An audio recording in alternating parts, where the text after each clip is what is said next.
You're listening to the Hawgs Sports Network Daily Podcast. Now, here's your host, Matt Jones. Hey, happy Friday to you. No football this weekend, at least not for the Razorbacks, and that's a good thing. I feel like it's a good time for a break for everybody. I like the fact that there are 2 bye weeks this season. I wish that we could get to a point in the college football, moving forward where there's 2 bye weeks every year. The way it works right now is it's like the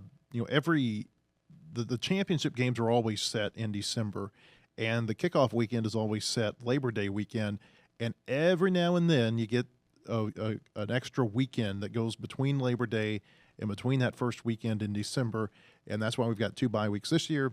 That's why there are 2 bye weeks next year too. So no Razorback football. We're not going to talk a whole lot about Razorback football on today's podcast, but there is a lot that's going on in Razorback land. There's basketball news. We've got baseball going on this weekend. There's a softball exhibition over in Oklahoma State, or over in Tulsa against Oklahoma State this weekend. We'll talk about a lot of that today on the podcast. We'll start with basketball. The SEC finally, I think, released its final basketball schedule yesterday. Ethan, you said it's like round number 342 of the 2024-25 schedule release? I got in the thousands with what I said, but I'm just a dramatic person in general. There's probably one more step. They're probably going to tell us there's going to be something about like the exact minute. Like, they say 7, they're going to make, actually, because it's on SEC Network, we're going to give you the final one where it's 7:02. There are a few of these games that are, 6 or 6:30 p.m., ESPN or ESPN2, ESPN2 or ESPNU. So it never really ends. The whole, they go right down to the last second with a lot of the scheduling news. I'm not calling you old, but you've been doing this. Go ahead and do it. I've got gray hair now. You've been doing this a lot longer than me, obviously, but it feels like this has got to be the most drawn-out scheduling news. Like we had so many stops along the way to get this schedule that we finally have with times for every game. I mean, it took us so long with the SEC. I mean, it's like at first you get told who your opponents are going to be. Then you get told if it's home or maybe the home and away came at the same time. You lose track because they made many steps. And then there's the dates, and then they say, we'll give you the TV and the times later on. And the dates was this year, it was like, these are your Monday. They didn't even give you like the exact date. Oh, that's right. They were like, oh, they did tell you who the weekend opponents were, but then in the midweek they said, well, it could be Tuesday, it could be Wednesday. Check back in 2 weeks. We'll let you know. I mean, whoever's in charge of getting as much PR milked out of this, I mean, genius, because they got it. They've definitely done it. So a few of the notes out of this Arkansas basketball schedule. We already knew the entire schedule in terms of dates, but now we know times too. We'll go through who the non-conference opponents are. The real big deal here to me that I think is going to excite people is the fact that the Kansas exhibition game on October 25th over at Bud Walton is going to be an 8 o'clock tip-off on a Friday night, and it's going to be televised by SEC Network. That's going to be something that people are excited about, the fact that they're able to see this. And I was talking to Chip about this yesterday. Everything has kind of changed. I remember it wasn't 2-3 years ago, KU was playing, they were playing Illinois at Lindenwood in St. Charles, right outside of St. Louis, and it was a closed exhibition game. I mean, the only people who were in there were basically the players and the staff, and maybe a few administrators got to sit in and watch too. And it feels like over the last 2 or 3 years, whether it be Arkansas playing Purdue last year at Bud Walton or KU playing at Illinois last year, and that one was on Big Ten Network. There was an exhibition game between Tennessee and Michigan State on Big Ten Network last year. They've kind of said, okay, we're going to let everybody in and see what it's all about. And I think it makes your team better when you can play in front of fans and kind of get the feel for that before the ball's tipped and here's the real games. I know they used to do that against D2 teams in exhibition games, but there's a totally different deal playing a D2 game in front of 5,000, 6,000, 7,000 people if you're lucky, and playing a real quality Division I opponent in front of what's probably going to be a sold-out arena. For sure. And I think that these exhibitions like this, these marquee ones, I mean, obviously you look at last year, Arkansas beating Purdue in one. They're not always indicative of how your season's going to go, but it is a chance to actually test yourself before it starts. I mean, Arkansas, by beating Purdue last year, it kind of raised the bar as far as our expectations for that season, because you see them do that and thinking it's a Final Four team, and clearly that didn't pan out. But I do think that it did expose, like we kept on referencing that exhibition throughout the year because it gave you a chance to see that Arkansas did have talent on that team, and it's what let you know that there were issues that happened. I don't know, locker room, whatever, to make that team not gel together. I think that you wouldn't be able to make those type of conclusions that a team just didn't pan out at the end of the year if they had have beaten, D2 school from random town, USA. But by them beating Purdue, it did let us know that this was a team that should have been better. Getting eyeballs on a team early like that, it makes the guys, you aren't going to sleepwalk through that. And I would love to see this thing go home and away and play at Fog Allen next year. It may happen. Yeah. Who knows? It may happen. Were you like me, and when you got the schedule, you scrolled down to February 1st? That was the first thing I did. You didn't do that? No, February 1st, I'm assuming, is that Kentucky? That's Kentucky. Yes, yeah, Kentucky. That's Calipari's return to Rupp. Yeah, I just read what Anthony wrote. Okay. I didn't really go schedule surfing. Well, when I got the schedule sent to me yesterday, that's the first thing I did. I scrolled to February 1st. I mean, I'm scrolling past Kansas. I'm scrolling past Michigan. I'm scrolling past all this. February 1st, 8 p.m. on ESPN, 8 p.m. Central. It'll be 9 p.m. local time in Lexington on ESPN. My hunch is that game will be the college game day game of the week. It seems like it's not always this way, but it seems like a lot of time, and especially for basketball, that they're going to whatever their primetime game is, and primetime could be 6 p.m., it could be 8 p.m. on a Saturday night, but one of those primetime games on a Saturday night, that typically turns out to be the college game day game, and so that's my hunch that could be the game. And then you scroll forward one more week, 7 p.m. on a Saturday night, Alabama at Bud Walton Arena. Maybe. We'll see. Yeah, for sure. I mean, I've noticed that too with how they do game day on the basketball side, that they do look for, what's their game they're going to highlight that week. I think Arkansas and Kentucky could be, number one, I think they're both going to be pretty good this year, but I think they could be not having the type of season that maybe some people expect, and that would still be game day. There's just so much intrigue about Calipari going back that I don't think that much can change that's going to be the game of the week that week. Speaking of Arkansas, Kentucky, did you see this clip that from the AMP a couple of nights ago? I did not. Sturgill Simpson, who's I guess we'll call him a country music artist, he was playing the AMP, and he's from Kentucky. Yeah, you hear the AMP from your. I know you live right next to it, but anyway, he's from Kentucky. He was introducing his band members, and just take a listen to this clip. Back here representing them Go Cats on the drums, Miles Miller.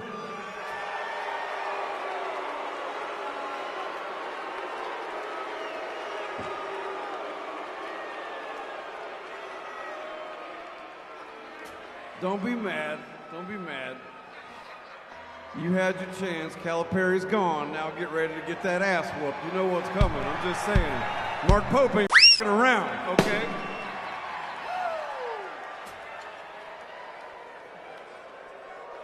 Not to mix business with politics.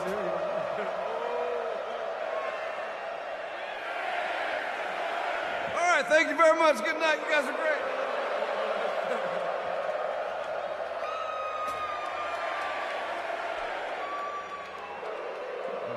I'm just saying, go ahead, get it in. You know what's coming. Yeah, so I wish Arkansas, Kentucky was at Bud Walton too this year. Oh my goodness, I didn't even know that happened. I was walking around. I go for night walks around on concert nights so I can hear a little bit. It's fun to eavesdrop. I didn't hear that said. All I heard was people complaining on their way out, saying how he changed his name or something. I don't know. Changed his name to something I don't remember, but wow, that's something to say. I wish it was in Bud Walton. If it was in Bud Walton, that'd be about the hardest ticket in 30 years. I will say, it being in Lexington for his first game against him, though, it feels right. So he's going to get that reception. So Arkansas, Kentucky, it'll be an 8 o'clock game. There were a lot of late games on this schedule. Vandy at 9 p.m. is what stood out to me. Oh, my Lord. I mean, who's staying up at 9 o'clock to watch Arkansas Vanderbilt unless you're just a diehard Arkansas fan? And it's in that gym, isn't it? It's at Memorial College. Oh, my goodness. That is a sicko game if I've ever seen one. A 9 o'clock tip-off on, I think, a Tuesday night for Arkansas and Vanderbilt. And this isn't your mom's Super Tuesday. This is your mom. No, this is like Sleepy Tuesday. Yeah, this is terrible. This isn't the Super Tuesday that we know from years past. I'm going to need a nap before that game. A 9 o'clock tip-off for Arkansas and Vanderbilt. There's 8 games this year that tip off at 8 p.m. Central Time or later. Now, some of those are on the weekend, but a lot of them are on midweek games. And there's something about a 7 p.m. tip time that's just a sweet spot, right? Mm-hmm. And we don't get a lot of those anymore. You can when they're on the app only, like the SEC Network app. I think they're playing Lipscomb. Let me look here real quick. I think their season opener against Lipscomb. Yeah, it's a 7 o'clock tip-off at Bud Walton. It's only going to be on SEC Network Plus. There's a handful of those games, Troy, Pacific, Maryland, Eastern Shore, where you can start at 7. 7 o'clock tip-off is a sweet time because it's not too late where you're still going to be able to get home at a decent hour, but it's not too early to where you're trying to fight traffic to get over to the arena. 6 o'clock, a lot of people stay home, or it's a late arriving crowd. 8 o'clock, a lot of people stay home because, they might have work the next day on a midweek. 8 o'clock or later games. That's really what stood out to me about this schedule. So be prepared to stay up late for Razorback basketball this year. And I don't think this is going to end as long as John Calipari's the coach. Arkansas is going to get a lot of primetime spots because of this, and that's just that's one of the you kind of have to play the TV game when you're going to have TV paying you the way they do. The women's basketball schedule also finalized. They've got 10 games on TV, right? Mm-hmm. 10 games. I think none of their SECs are on anything but SEC Network. That's Okay. but they have like non-conference game they'll play on Big Ten Network against UCLA, which is just so weird. I mean, I know it's like been months now, but I'm still like, wow, why are they playing UCLA on It was still kind of jarring when I saw that yesterday that game was Yeah. going to be on Big Ten Network. And then you're going to be in Hot Springs and Pine Bluff this weekend watching the red-white scrimmages, right? Yeah, and You going to stop by the competing casinos? Oh, absolutely not. I am gonna be. Hot Springs is home for me, so I'm gonna be trying to see some family then, and I will put my eyeballs on some Razorback basketball with Bob Holt. He'll be with me. And then you've got SEC basketball media days coming up next week, Tuesday and Wednesday. Going to be in Birmingham, Alabama. Ethan's going to be there. Anthony Christensen will be there for us too. Is there anything that you're going to learn, you think, being down there that you don't already know? I don't know if it's necessarily as much learning as it is just getting a better feel for. I feel like at these type of events, you can get a feel for how everybody nationally is kind of perceiving teams, and that's the big benefit to me is. You can live in your bubble here in Arkansas and be as excited or not excited about a team as you want. And then you go to media day and you hear a national person talking about why they think Arkansas could be a sleeper or why they think Arkansas is overrated. I just like getting kind of that national perspective at it. Plus, all coaches go into a media day and make it like their team's going to have a great season. I mean, everybody's the most optimistic before a season starts. But I think that you can at times sense genuine, like Sam Pittman this year, I believe at Football Media's, I genuinely think he thinks he has a good team. Mm-hmm. He's not just bluffing right now. Mm-hmm. So I don't know. It's always interesting. Arkansas soccer rebounded from their first loss last night. They beat Tennessee 5-0. They did not rush the field. They didn't tear down the crossbar or anything. 2 goals for Anaya Robinson. They did play Rocky Top. Did they? Yep. How pissed do you think people would be if 20 people ran out on the field after a soccer game and they get a $500,000 fine because of it? That'd be horrible. Is it like if one person goes, does that qualify as a fine, or does it have to be like a certain head count? That's my question, because what if, Tennessee's just really wanting a $500,000 check from Arkansas, so they send a flight full of people over to dress like Hog fans and storm the soccer field because they know that beating's coming. That's a great point. I don't know how it works. Maybe you've given somebody an idea here. I hope I didn't, because that's terrible. I think the Razorbacks are still very good. They've got to get some help. They've got to win out probably to be able to catch Mississippi State and at least clinch a share of the SEC championship. They go to Oklahoma on Sunday. Always tricky games for soccer on Sunday. Arkansas at OU on Sunday. We'll talk about baseball here in just a minute. Softball is going to be in Tulsa this weekend.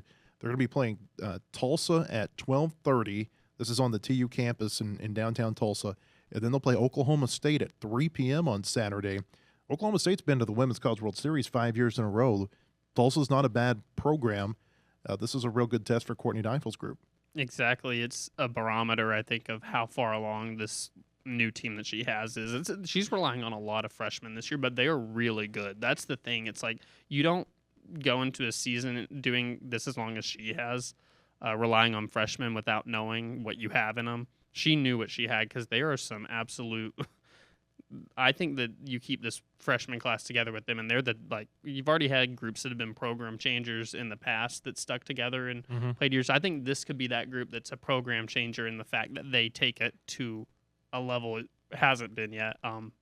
This is going to be a big test, though. And we're going to have a lot of Arkansas-Oklahoma State baseball discussion coming up. We'll have Daniel Allen of the Ocali here in just a few minutes to talk about the Razorbacks and the Cowboys. More coming up after a word from our sponsors. Want to enjoy your life again? Burning, numbness, and general pain in your feet and legs might be keeping you from your daily activities. Neuropathy treatment can be effective to restoring your life. Come see what we can do at Enhanced Healthcare Wellness Institute in Uptown Rogers. We can treat your neuropathy pain and get you back in the game of life. Enhanced Healthcare Wellness Institute is located at 5102 West Pauline Whitaker Parkway in Uptown Rogers. At Kindle King, we're proud of over 4 decades of design. We're continuing the legacy of great creative design by combining our brands of Kindle King, Soapbox, and Shopcart. Together, these brands represent a new focus in marketing design, with individual attention to specific areas. Through our design expertise supported by a team of talented professionals, we showcase our best. We are Kindle King, we are Soapbox, we are Shopcart, we are design.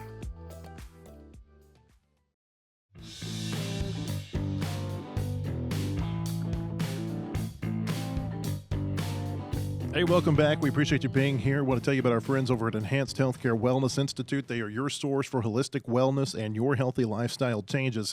Located in Uptown Rogers, up there next to Ethan, the staff at Enhanced Healthcare will target your specific health plan for wellness, from neuropathy treatment, primary care, weight loss, and so much more.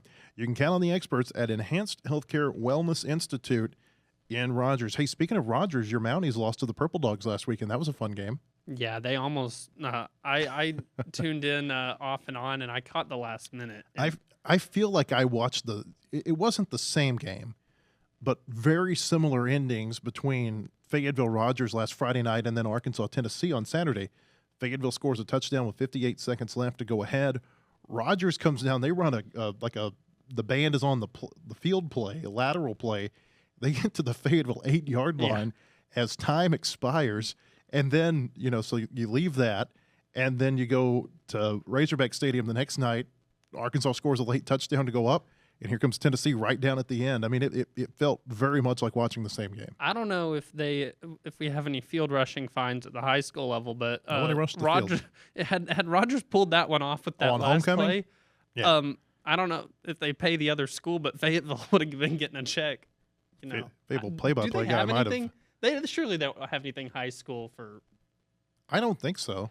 I don't think so either. But I feel like at high school it could actually get more dangerous because people are crazy at high school games. I think our play-by-play booth and the coaches booth next to us, we may have just all fallen out the window had Rogers been able to finish off. Hey, my Mounties, they're a good team. They're a good team. They had quarterback Jeff Regan, who just was an absolute one-man wrecking show last week. So we love high school football here, by the way. Arkansas and Oklahoma State, speaking of Friday night, they're going to play tonight. It's going to be a 6 p.m. first pitch over at Baum-Walker Stadium. They're going to play again tomorrow, Saturday at noon. Friday will be a 9-inning game. Saturday is going to be a doubleheader, a couple of 5-inning games. And there's going to be about a 15-minute break in between for the players to cool off, for them to fix the field again. Dave Van Horn spoke to the media yesterday, and he had to say this about why Arkansas and Oklahoma State are playing. Well, we were going to play in Omaha in an event, and they were supposed to be there with us. Both of our football teams have a bye weekend, and when it got canceled up there in Omaha, about right before school started, just talked with them, and we almost got Nebraska to come down here as well, but that kind of fell through. Those are the teams that were going to play up there. So Oklahoma State was close. They wanted to play, and kind of started out, we're going to play on Friday. Then we, thought about why not play again on Saturday, and they were all for it. And for them to take a road trip and kind of get the feel for playing on the road, and I'm sure we'll have a pretty good amount of fans out there. It'll be a good experience for both teams that way. Dave Van Horn on Arkansas playing Oklahoma State. Of course, this was going to be in Omaha. This was going to be so much fun. I was so looking forward to this summer when I heard Arkansas was going to go up to Omaha and play these teams. He mentioned Oklahoma State. He mentioned Nebraska. I think there might have been one other local team there in the Omaha area that was going to be a part of this. I was like, it's going to be beautiful October, Nebraska. I'm going to get to experience Omaha now in the fall and not the hot, humid, muggy Father's Day type stuff. We're having a heat wave in October. It would have been like 80 degrees there for a game on Saturday. They're going to play Saturday and Sunday, I think. But Sunday, that cold front that's coming here is going to go through Omaha. 64 northwest winds at 18 miles an hour. That was going to be a lot of fun. We were going to get our fall experience in Nebraska. Not going to get it now. We're going to have a couple of hot days out at Baum-Walker Stadium. But Arkansas, Oklahoma State, this is a lot of fun to me, because you think about these teams, they are regional powers. Arkansas, obviously, real competitive in the SEC. Oklahoma State, very, very good in the Big 12. And the same thing with softball, Arkansas and Oklahoma State playing this weekend. This is going to make both of these teams better. Yeah, what a year of sports playing Oklahoma State. My goodness. Which ones haven't? I mean, women's basketball scheduled to play them, softball, baseball, football. No men's basketball. No men's basketball. Unless they meet the tournament. But Devo Davis is there now, so we saw the connection with them. I mean, it's just this has been the year of Arkansas, Oklahoma State just coming together. But yeah, that's going to be a fun weekend at Baum-Walker. I know that people love fall baseball in the first place, but you add a team like that coming to town and it just magnifies. I think that's the type of thing that gets people really you want to keep your fan base engaged all year round, and that's the type of weekend that can keep fans talking about that for months. It's free. There's no cost of admission. Parking is free. Everything is free coming in there. I think they're going to have concessions. You can even bring food and drinks into the outfield. You can't bring it into the main seating area. I'm interested to see what kind of attendance there's going to be. I would not be surprised at all if on Friday night or Saturday afternoon you're pushing 5,000 people in that ballpark, which goes to show how big of a deal baseball is at Arkansas, that in the middle of football season, you're potentially drawing several thousand people into a baseball scrimmage. Mm-hmm. And I don't know, I might be remembering wrong, but the Super Regional in Stillwater a few years ago. It was a regional. Or regional at Stillwater. How big is their ballpark? I think they can get about 7,000 in there. And did they pack it for that? Oh, yeah. Regional? A lot of red in there.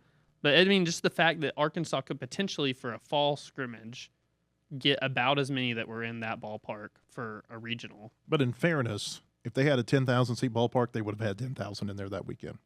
They don't have it, though. But they don't. They could get it. That ballpark, don't judge a ballpark by attendance.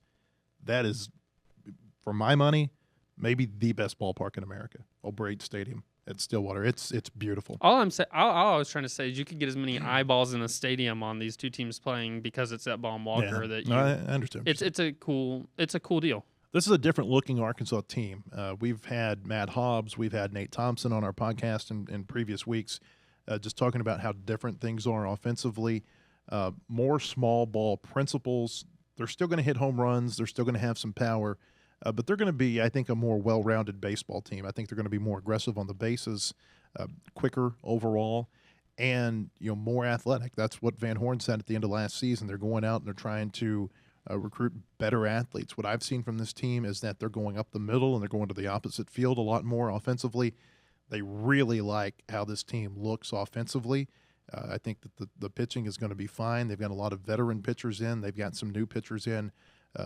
Be it a Zach Root, a Landon Beidelshees, Aiden Jimenez from Oregon State, who hasn't been able to pitch yet because he's rehabbing a surgery that he had back in February. The point being that I think this is going to be a real well-rounded Razorback baseball team.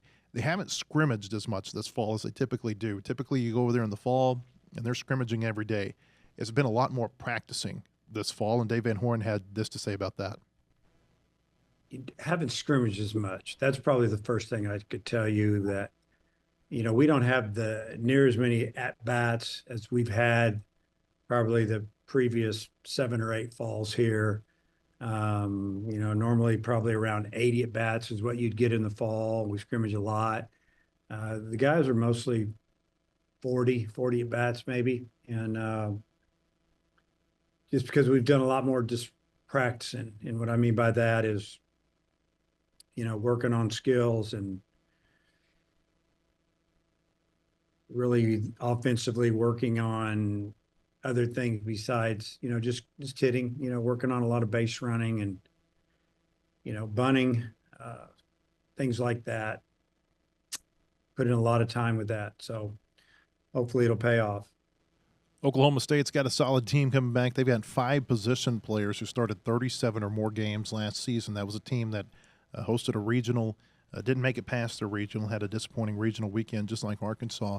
One of their big returners, if not their big returner, is Nolan Schubert. He's an All-America outfielder. Baseball America rates him the number 22 draft prospect in this year's class, potentially one of 2 first-rounders on the field on Saturday. Vahiba Aloy also ranked number 20 for the Razorbacks in that Baseball America rankings. Jason Jones, who was at Arkansas for the last couple of years, he's over at Oklahoma State now, transferred there over the offseason. He's a potential starter at third base for them. There's a lot of good talent that's going to be on this field, and Dave Van Horn had to say this about exhibition games making players better. The thing about an exhibition game is, our hitters get to see different arms. When you get toward the end of fall ball, they might have seen the same pitcher 4 times, once a week or whatever. Might not be on the same team or face them every weekend, but you're seeing it. And when you're facing outside competition, it's just different feel. Sometimes you find out some things about guys both ways. Hey, these guys a gamer. Lights come on, here they go, and it's a little different motor. And maybe you find out that some guys are a little bit nervous right now, and this might help them get over it a little bit, heading into the spring. So Arkansas, Oklahoma State, again, 6 o'clock on Friday night, noon on Saturday. If you'll come to our website, wholehogsports.com, we're going to have a lot of coverage from this, including some in-game updates. No television, no radio, anything like that. You have to be there to see it, and we'll have plenty of coverage for you if you're not able to be at the ballpark this weekend. It's always fun when Arkansas and Oklahoma State get together. Ethan mentioned the regional. They played last year in Arlington. They played the year before that in Arlington. Arkansas smoked them in Arlington a couple of seasons ago. Last year, they played a 14-inning thriller that Oklahoma State won on a squeeze bunt in the 14th inning at about midnight in Globe Life Field. And people love baseball because I thought our website was going to explode that night. I thought we might crash. We had so many people following along on that game. That was a wild game. I remember that very vividly watching that one. Let's move on to predictions here real quick. We're going to have Daniel Allen coming up here in a few minutes, by the way, to talk about Oklahoma State. We'll start with one out-of-conference game. It's the game of the weekend. Ohio State ranked number 2 at number 3 Oregon. It's the game day game. Kind of interesting, Kirk Herbstreit is going to be leaving game day an hour early because he's going to be having to make the flight from Eugene to Dallas to call the Red River game at 2:30 in the afternoon. But this is the game of the week, Ohio State, Oregon, and it's a Big Ten game now. Yeah, it's the game of the week. I mean, for a reason. These are 2 good teams. I mean, these are 2 teams that I expect will make the playoff at the end of the day. I'm gonna pick Oregon. Really? I think that we talked about it a little bit last week. This traveling just across the country can take a toll, and I just think that it gives a benefit to the home team a lot of the time. Whenever I think that a game is pretty evenly matched, in these ones, I think I'm going to go with the home team more often than not. Also, that win against Boise State, I'm just going to say it, like people were kind of hitting the panic button, I think, on Oregon because they beat Idaho by 10, then beat Boise State by 3. I think Boise State's pretty good. I'm not fretting about them only winning by 3. I think the Boise State's a team that's going to contend at the end of the year. Would you put the Boise State running back in the Heisman consideration? Yes. Yeah. Oh my goodness. You have to consider the teams he's playing, but the numbers that he's putting up are just incredible. Yeah, insane. I'm going to go with Ohio State. Oregon, I've not been impressed with Dylan Gabriel as their quarterback. They've had some close calls. You mentioned Boise State. That wasn't the only close call they had. They had one on opening weekend against an FCS team. I've been more impressed with Ohio State to this point, so I think that they beat Oregon. But, hey, we'll be tuning in. That ought to be a really fun game. That's going to be a 6:30 kickoff, and it'll be on NBC and Peacock on Saturday night. In the SEC, there's one out-of-conference game, and then there's a lot of conference games. There's a few teams that are off this weekend, too. How about, Ethan, just give me a quick thought on Missouri going to UMass. I believe UMass, this is like their first of 2 games against SEC teams. I think they maybe play Mississippi State. Okay. And a little bit. I mean, this is a bad UMass team. Very bad. I'm not high on Mizzou, but I'm really not high on UMass. It goes to underscore the Missouri schedule is not very good. I was wrong. This is the first of 3 SEC games. They're Well, they gotta get hosting, their- they're they're an hosting independent. Mizzou, then they're playing at Mississippi State and at Georgia. Hmm. So the Minutemen, they're 1-5 right now against the likes of They've lost to Eastern Michigan, Buffalo. The only team they've beaten is Central Connecticut State. Yeah, and they've got 3 SEC teams left on the schedule. Well, Missouri's going to win this. Yeah. They're going to stay in the top 25, but they are not a top 25 team. Then it goes to underscore the weakness of their schedule. Saturday SEC games kick off with South Carolina at number 7 Alabama. It'll be an 11 a.m. game on ABC, and the Crimson Tide are a 21-point favorite and probably a little bit mad after losing to Vanderbilt. For sure. I'm going to pick Alabama. What a letdown last week for them. The secondary, I don't think, is very good for them. The whole defense. Yeah, the whole defense. But South Carolina doesn't impress me overly much. No. I think this is not a good week for them to go to Alabama. I mean, South Carolina, I think they'll score some points because I don't think Alabama's defense is very good, but I think Alabama, they'll have revenge in mind. I saw a stat the other day that Alabama, going back to 2010, I think, they've lost 8 times on the road, and every time they've lost on the road, somebody has stormed the field against them. So Yeah. they're 8 for 8 in opposing teams storming the field I against do them think when they this lose on one the road. might be a little bit closer than. I don't think it's going to be a blowout. But I don't see Alabama losing. I'll circle back to what I think is the big SEC game of the week. 3:15 SEC Network, Mississippi State goes to Georgia. The only thing that these two teams have in common are their mascot and their SEC affiliation. Yep. You nailed it. Georgia's going to win this one big. And the line started out at 32 this week. It's moved up to 34 in Georgia's favor. Mississippi State defense really bad. I think it's a good get-right week for Carson Beck and that Georgia offense. Florida goes to Tennessee. It'll be a 6 o'clock kickoff on ESPN. The Vols are a 14.5-point favorite, and I feel like they can cover that probably pretty easily because Florida, they've got some offensive problems. Tennessee, I still think their defense is really good, and Florida's defense not very good, and Tennessee's going to have a plan to bounce back offensively. And it's Tennessee's first home game at Neyland this year in the SEC. Yep. I think it's going to be a comfortable Tennessee win. I do think Florida's trending in the right direction of improving, but I think we said this, they have such a schedule that it doesn't really matter how much they're improving along the way. I think that it's kind of just such a gauntlet that they're going to get beat up, and I don't see it being a good final record for the Gators, but I do think they're going to be competitive, but I don't see Tennessee losing. Vanderbilt, we'll see if they can come down from the high. They go to Kentucky on Saturday night. It'll be a 6:45 kickoff on SEC Network. The Wildcats are a 12.5-point favorite. It was 14 when this opened this week. I was astonished that Kentucky was a 14-point favorite over anybody with the way that they've struggled offensively. Yeah, they are coming off a bye week, I believe, and so that's big. I'm going to pick Kentucky. I think Vandy got their moment against – it's weird to say got their moment against Alabama. I mean, that's more than a moment. That's the highlight of their program right now. The efficiency ratings say that Vanderbilt wins this by 1 point, but I just think with Kentucky being at home and Vanderbilt having to come off that high last week, I feel like Kentucky wins this game. And Mark Stoops is a good coach. I mean, Mark Stoops more often than not has Kentucky ready to go. Also, we've talked about Alabama's defense has a lot of problems. I don't think Kentucky is the type of defense that Vanderbilt's going to go against and just... That'll be an interesting matchup because Vanderbilt offensively right now, according to the efficiencies, 3rd in the SEC in offensive efficiency. Kentucky, one of the best defensive teams. That's one of those fascinating, matchup inside the matchup type deals. I think Kentucky wins it. This is where, like, Arkansas not playing this week after beating Tennessee, I think is a huge deal where they get a week to kind of get that out of their system, and then they can move on. Vanderbilt probably could have used an off week before going on the road to play Kentucky. We'll have our eyes on this one. Number 9 Ole Miss at number 13 LSU. It'll be a 6:30 kickoff Saturday night on ABC. The Rebels on the road are a 3.5-point favorite in Death Valley.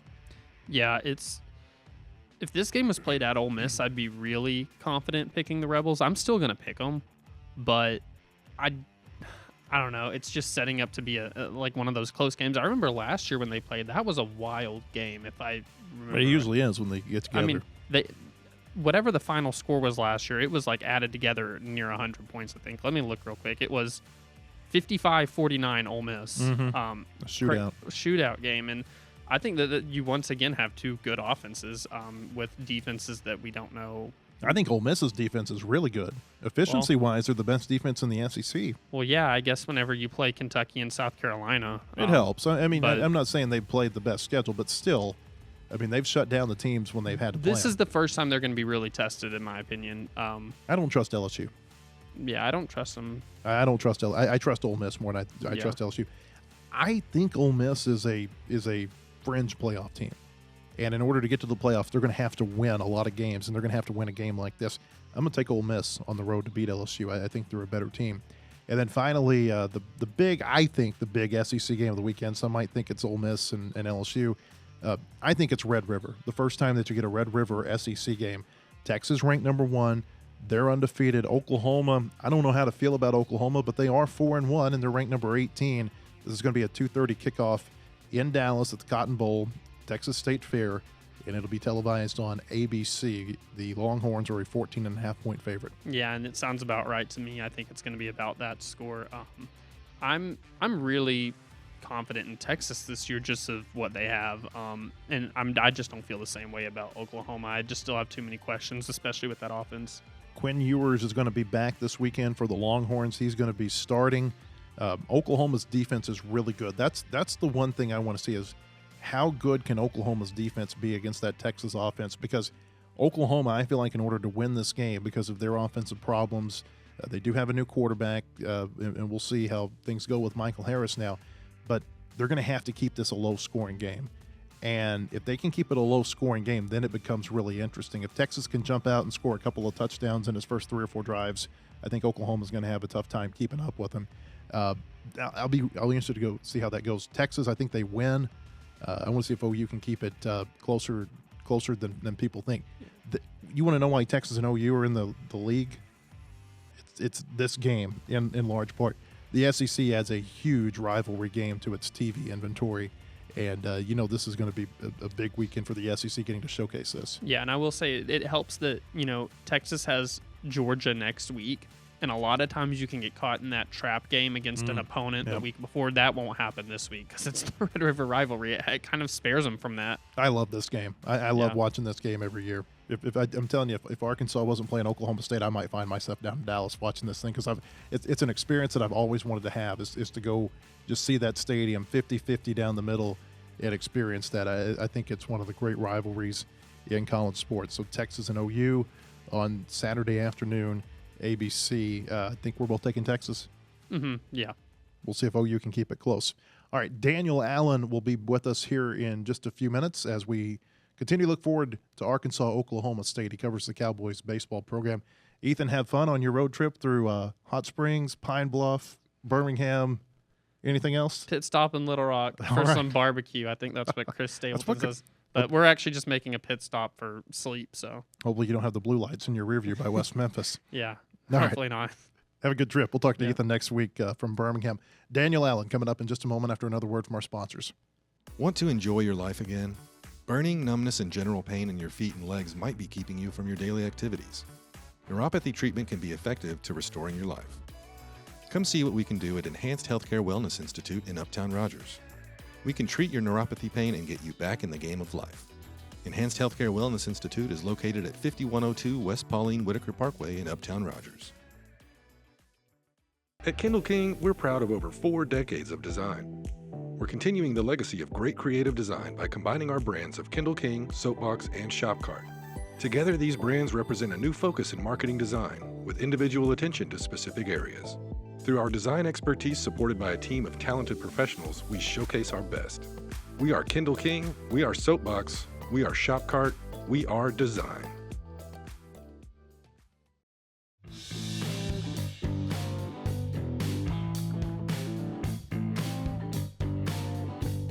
Hey, welcome back. We want to tell you about our friends over at Bentonville Glass. They have been serving their community since 1971. They're committed, professional, and versatile. If you're looking for a quality leader in Northwest Arkansas or looking for skilled craftsmanship, look no further than Bentonville Glass for all your glass market needs with the highest quality products. You can come by and see them right now at 507 South Main in Bentonville or online at bentonvilleglass.com. We're joined now by Daniel Allen. He covers the Oklahoma State baseball program for the Ocala newspaper. And I've seen Daniel around at a lot of Arkansas, Oklahoma State baseball games over the last few years. Daniel, thanks for being with us. The games this weekend, I know they're just exhibition games, but from talking to the people over at Oklahoma State, whether it be Josh Holliday, players, assistant coaches, what's the feel that you get about what they're wanting to see this weekend? Well, first and foremost, I appreciate you guys having me. Always a pleasure, like you said, running into you guys at baseball games when OSU and Arkansas meet, which there's been quite a bit of those in recent years. So it's always good to hear from you guys. The vibe I get from what they're trying to gauge from this weekend is, what is the starting rotation going to look like? OSU, they got some pretty good transfers in the portal on the mound, obviously, but when you're having to retool your pitching rotation for a third straight off season, it can be kind of hard to navigate that, right? Especially when you have so much talent coming in, whether it be from the portal or from the high school level. They have a couple of top 200 recruits that they're hoping to use, that I know of, that they're hoping to use this weekend and obviously in the spring. So I think the main thing they're trying to pinpoint is what their pitching staff's going to look like in the spring, or at least make some conscious effort towards materializing that. But whenever you look at the offense, I think that's one of the most set things when it comes to OSU, because you return so many offensive pieces, most notably Nolan Schubert. You have Avery Ortiz coming back for his sophomore year. He had a pretty good freshman year last year. You got Colin Brigham, and you have both catchers back. OSU's pretty set offensively, but what they're trying to navigate this weekend is kind of get a feel for what their pitching staff's going to look like. So let's talk about the pitchers, and you tell me what you know about these newcomers. Baseball America's got Oklahoma State with 3 transfers who are in the top 100 among portal players.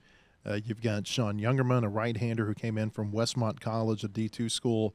Hunter Watkins, another right-hander who I think came in from Grand Canyon, and then a lefty, Harrison Bodendorf from Hawaii. What have you seen from those 3, and do you expect to see them a whole lot this weekend? Well, I'll tell you what, the feel I got was that they're going to throw Harrison quite a bit, whether that be split innings on tonight, this evening, Friday, and then some more on Saturday. I'm not sure of, but I know they're planning to use him quite a bit. And if you look on paper, he probably should be their ace. You never want to pinpoint an ace in the fall, especially with someone like Rob Walton, right? But the vibe I get is that they're hoping that he can pan out to be their ace. Sean Youngerman, yeah, I mean he's really thrown out of a bullpen role primarily this fall so far.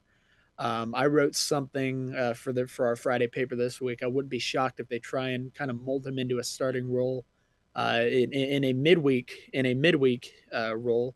And then Hunter Watkins obviously has starting experience at Grand Canyon. He's 6'8", like you mentioned. He can throw a really good fastball. Being that tall, it can kind of disguise the fastball real well. So I know they're hoping to get some quality innings out of him this weekend. But I mean, what you see is kind of what you get with OSU when it comes to the pitching staff, especially in the fall. Like I said, they're really just with so much talent, and I truly don't think they've had this much talent on the mound in a couple years, at least since that 22 team. I think with having so much talent, they're just trying to get a feel for which guys will be best in which roles, and what better team to gauge that upon than a team like Arkansas on the road. Of course, Arkansas, they're going to start Gabe Gackle tonight. He'll be the first pitcher on the mound. The expectation that I have from Arkansas is that you're probably not going to see pitchers for more than 2 innings, and it's probably going to be, the starter types are maybe going to get a couple of innings, and then the bullpen types are going to get an inning, and they're going to try to get everybody or most of their pitchers some work this weekend against Oklahoma State. You mentioned Nolan Schubert, All-American last year. How good is he? He's one of the best bats I've ever seen, and I've watched. I've covered college baseball for 3 years, but I've watched it since I was about 5, and God, that's a special bat. I know you guys have seen it firsthand. Obviously, he was in a bit of a rut early on in the season when OSU played Arkansas last year, early on in the season. But once he got back from injury after he suffered that injury at DBU a year ago, you really kind of got to you really saw him get going, and obviously led the team in batting average. Had multiple 3 home run games. I can't tell you the last time I've seen someone or seen that from someone in the sport. And yeah, he's a real good power bat. He's legit. I mean, the vibe I get from scouts when talking to them is that he's a pretty surefire first round pick. So I know OSU is going to try to relish just this last year with him. That's for sure. Jason Jones, who spent 2 years at Arkansas, is over there now. I believe he's in the third base battle. Where do you see his role on this team? Third base battle, like you said. I know the good thing for OSU is that they have a lot of depth in the middle infield and just the infield holistically. You got Aiden Miola, he's played third base. You got Jason Jones.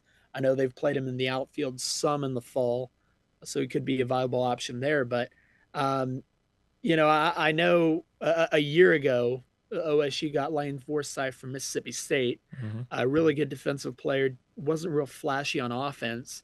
That's kind of what you're getting, in my opinion, with Jason Jones. Pretty good defensively, hasn't had a great track record offensively, but obviously, watching college baseball as long as you have that, just the slightest change in scenery can be an adrenaline boost for a prospect. And with someone as talented, with as much upside as Jason has, the coaches have been really high on him in the fall. So far, I think he's going to hold a pretty big role wherever that is, whether that's at third base, the outfield, or wherever. With Josh Holliday, I've covered him enough that I know not to ask him about Arkansas after he loses. So I asked him about Arkansas after he won last season in February down in Arlington, and you were there too, I know. And he said that's a hell of a program. He said that they bring the best out of each other whenever they play. What do you think about what do you think his thoughts are on Arkansas, and why do you think they scheduled this? Just in terms of the ability to make each other better, and why do you think it is Arkansas and Oklahoma State bring out the best in each other, because their games are always a lot of fun? Yeah, no, 100%. Anytime I see Arkansas on the schedule, I'm looking forward to it, because I make a conscious effort to try to I don't want to say bribe's not the best word, but persuade my editor into letting me go cover that game, because I know it's going to be a heck of a game. I mean, these are two real storied college baseball programs. Obviously, as of late too, OSU's made a regional every year under Josh since 2013. In that same span, I believe Arkansas has only missed 2 regionals, if I'm not mistaken. So yeah, I mean, they're two perennial college baseball powerhouses, always loaded with talent. And I think I don't want to say the standard was officially set, but you kind of saw a foundation laid a couple years ago when these two teams met in Stillwater for that regional. And I think the vibe is just kind of carried off from there. Why they scheduled it, I know from what I've heard, I know Josh is always open to playing Arkansas. They used to do a yearly home and home, midweek home and home. Oh yeah. And then that kind of went away. I know they did it again in 2016. And frankly, as a college baseball fan, I wish they do it more. It's only about a 2.5-hour drive. Like I said, 2 really good programs. And, OSU doesn't have much on its itinerary in terms of fall games this fall. So I know they're really trying to get a good gauge of where this team's at early on. Obviously, fall ball analysis is always a crapshoot. Players get better drastically, even in the middle of the season, especially in the fall. But I think it's a good opportunity for both programs, and I'm definitely looking forward to seeing it. How much better do you think the Cowboys would be right now if they had Jackson Holliday? Oh my goodness, I don't think I need to speak much on that. I think they'd arguably have the best middle infield in college baseball. But I mean, Jackson's fun to watch. Seeing that Terry's been on since returning to the big leagues, he's a special player. And every once in a while you'll see him around the clubhouse, around the stadium when he's with Matt visiting. So it hasn't been very much lately, obviously, but my God, he's a special player. And then player. And then Matt Holliday and Josh has a nephew, Ethan Holliday, who's committed to Oklahoma State, but I think he's expected to go 1 or 2 in this next year's draft. Yeah, I don't think we're going to see Ethan Holliday on campus. I really don't. we were just talking about how special of a player Jackson was. The vibe I get is that Ethan might be better than Jackson at this point in Jackson's career. He's taller, he's bigger. Arguably, at this point, has more power than what Jackson had. And obviously, I know everyone knows how powerful Jackson was as a senior in high school. So, yeah, again, just runs in the Holiday family, and wherever he ends up, I'm looking forward to watching him. I said earlier that I think O'Brate Stadium is maybe the best stadium in college baseball. Take the attendance away. I'm just talking about the ballpark itself. It's a beautiful ballpark, and if you know anything about where Oklahoma State came from, Allie P. Reynolds, you can the upgrade in ballpark. I don't even know if you can put it into words. You're coming to Baum this weekend for the first time. You said, right, and you were a little surprised when I told you that I think there might be 4,000 or 5,000 people in the seats. What are you expecting to see? Like I told you beforehand, I've never seen an Arkansas home game. Football, and I know baseball's a different breed. Anytime Arkansas is on the road, their fan base just travels so well, and it's like a home game, especially when it's in Stillwater, when it's local, even when it's. I remember 2 years ago when OSU played Arkansas in the college baseball showdown to open the season. It's basically an Arkansas home game. I mean, I can't tell you how far away in driving distance off the top of my head Arlington is to Fayetteville, but I know it's a bit of a drive. About So that's 5 hours. impressive. So, I like I said, I've never been to Fayetteville for an Arkansas home game for any sport. But when you tell me you'd expect 5,000 some odd people for a fall game, I'd 100% believe it. I mean, I know how good the Arkansas fan base is, and I'm looking forward to seeing it in Fayetteville. That'll be a lot of fun this weekend. Arkansas and Oklahoma State Saturday. Its game will be at noon Friday night tonight. If you're listening beforehand, 6 o'clock will be the first pitch out at Baum-Walker Stadium tonight. Saturday at noon. The plan is to play a 9-inning game on Friday and 2 5-inning games on Saturday. Hope you'll come to our website throughout the weekend. You can go read the Ocala if you want to read Daniel's coverage from an Oklahoma State perspective. Daniel, we appreciate you being with us. Always a pleasure. Appreciate you having me. All right, and we'll see you out at Baum this weekend. Hey, we hope we see you at our website, wholehogsports.com this weekend. We'll be back with another podcast. We'll talk about Arkansas, Oklahoma State. We'll also start our look ahead to the Razorbacks football game with LSU. Until then, have a great weekend, everyone.